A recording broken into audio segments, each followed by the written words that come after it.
దేవునికి స్తోత్రము. అనుదిన వాక్య ధ్యానమునక ఈరోజు 2025 సంవత్సరము సెప్టెంబర్ నెల 3వ తారీఖు. ఈరోజు ధ్యాన వాక్యము పరిశుద్ధ గ్రంథము నుండి అపొస్తలుడైన పౌలు గారు ఎఫెసీయుల సంఘానికి వ్రాసిన పత్రికలోని 5వ అధ్యాయము 1-2 వచనాలు చదువుకుందాము, ధ్యానించుకుందాము. ప్రియ దేవుని బిడ్డలారా, ధ్యానవాక్యాన్ని మనం ఒకసారి పరిశుద్ధ గ్రంథం నుండి చదువుకుందాము. ఎఫెసీయులకు 5 అధ్యాయము 1-2 వచనాలు. మీరు ప్రియమైన పిల్లల వలె దేవుని పోలి నడుచుకొనుడి.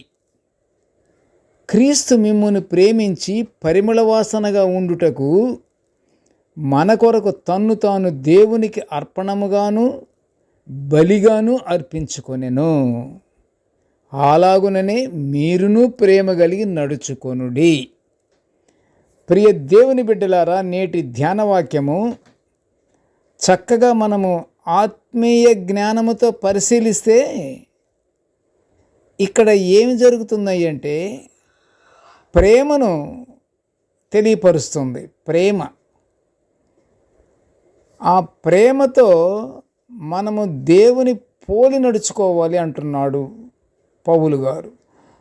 దేవుని పోలి నడుచుకుంటానికి బేస్ ఏమిటంటే ప్రేమే. దేవుని ప్రేమ. దేవుడు ఎంత ప్రేమ గలవాడు. అలాంటి ప్రేమతో దేవునికి ఉన్నటువంటి ప్రేమను బట్టి మనము నడుచుకుంటూ మన జీవితాలు ఆ ప్రేమమయుడైనటువంటి ప్రభువు ముందర మనము క్షేమంగా మన యొక్క జీవితాలని కొనసాగించుకోవాలి. నేటి ధ్యాన వాక్యము క్రీస్తుకున్న ప్రేమ కలిగి ఉండాలి. ఇది పౌలు గారి హెచ్చరిక. ఆ హెచ్చరికలను మనము ధ్యానించుకుంటున్నాము.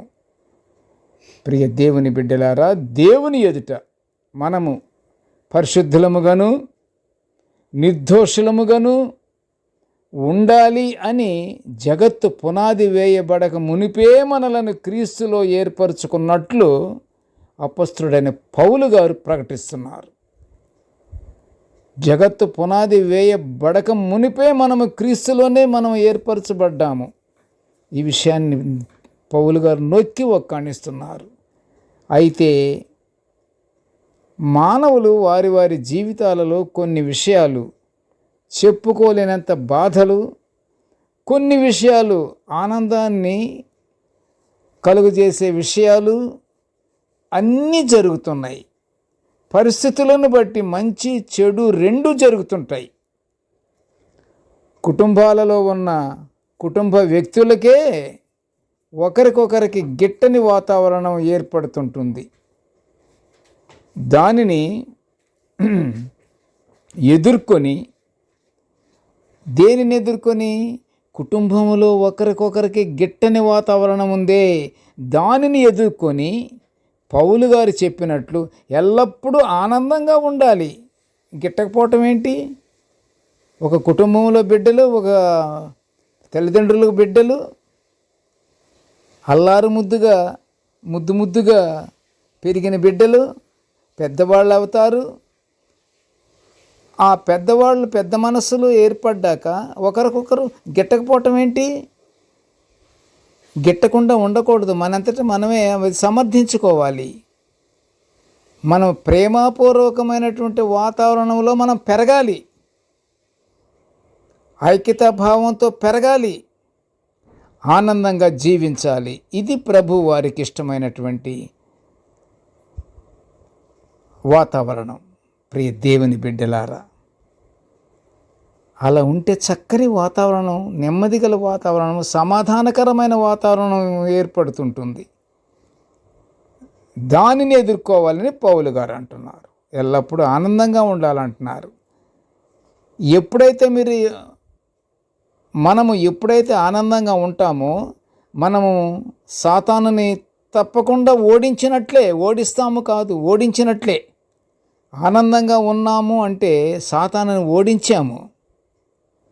ఆశ్చర్యకరమైన సంగతి ఏమిటంటే ప్రియ దేవుని బిడ్డలారా, కుటుంబంలో పిల్లలకు తల్లిదండ్రుల పట్ల గౌరవం లేకపోవడమే చివరి కాలపు సూచనలలో ఒకటి అని పరిశుద్ధ గ్రంథములో అపోస్తలుడైన పౌలు గారు తిమోతికి వ్రాసిన 2వ పత్రిక 3వ అధ్యాయం 2వ వచనములో చాలా చక్కగా వివరించారు అపోస్తలుడైన పౌలు గారు. స్వార్థప్రియులు, అహంకారులు, దూషకులు, కృతజ్ఞత లేని అవిధేయులను అయ్యున్నందున కొంతమంది కుటుంబాలలో మనుషులలోనూ సమాధానం లేకుండా ఉన్నట్టుగా మనం గమనిస్తున్నాము. ఎప్పుడు మనము కృతజ్ఞత లేని అవిధేయులు అయ్యున్నందున మనుషులలో సమాధానం లేదు, సమాధానం పోయింది. ఆనందంగా ఉండాలని పౌలు గారు చెప్తుంటే ఆనందం ఎక్కడి నుంచి వస్తుంది? రాదు. ఎప్పుడు అవిధేయతతో కూడిన వాతావరణంలో ఉంటున్నందున సమాధానము లేకుండా ఉన్నారు. ప్రియ దేవుని బిడ్డలారా, దేవుడు మనిషి నుండి కోరుకునేది రెండు ఏమిటంటే, ఒకటి ప్రేమ, రెండవది సమాధానము. అసలు ప్రియ దేవుని బిడ్డలారా, ఈ రెండు కానీ మానవుల్లో ఉంటే ఏ గొడవలు లేవు. దేవునికి ఇష్టమైనటువంటి బిడ్డలముగా మనము జీవిస్తాము, దేవుని కుమారులుగా మనము పిలువబడతాము. ఎప్పుడు ప్రేమ, సమాధానము ఇవి రెండు కానీ ఉంటే ప్రతి మానవుడిలో.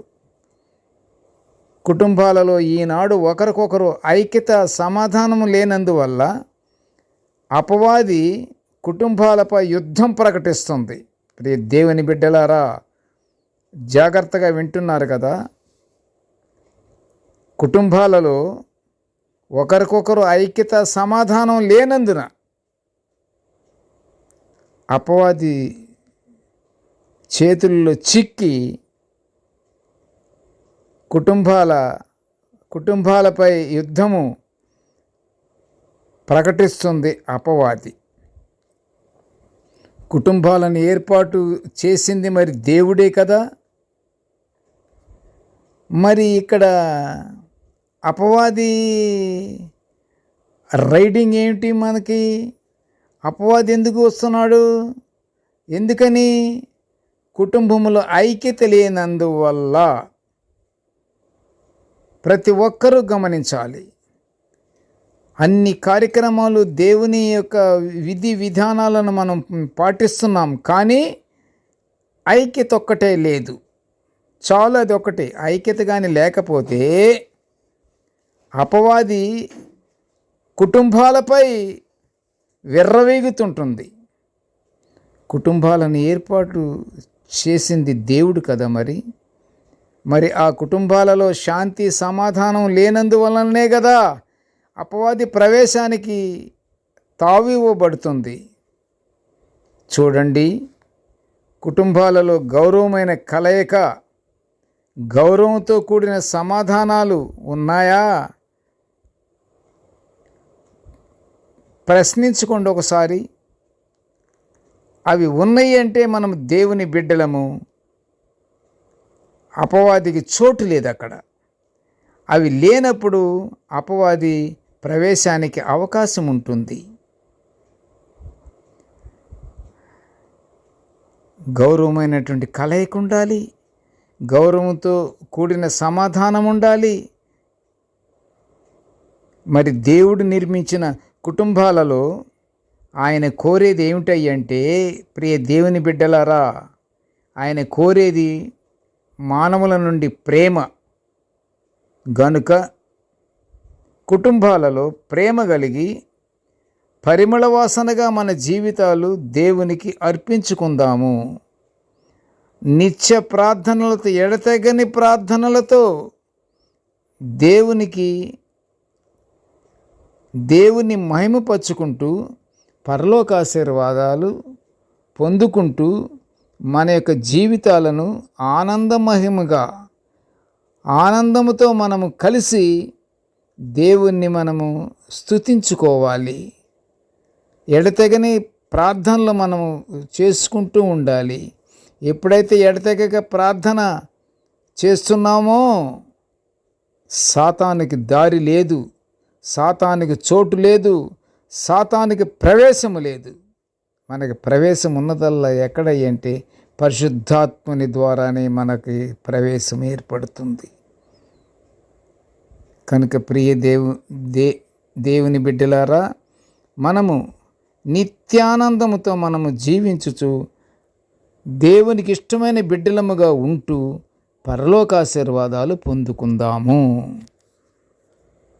ప్రార్థన చేసుకుందాము. కృపగల తండ్రి, జీవం గల నాయన, నీకు స్తోత్రాలు తండ్రి.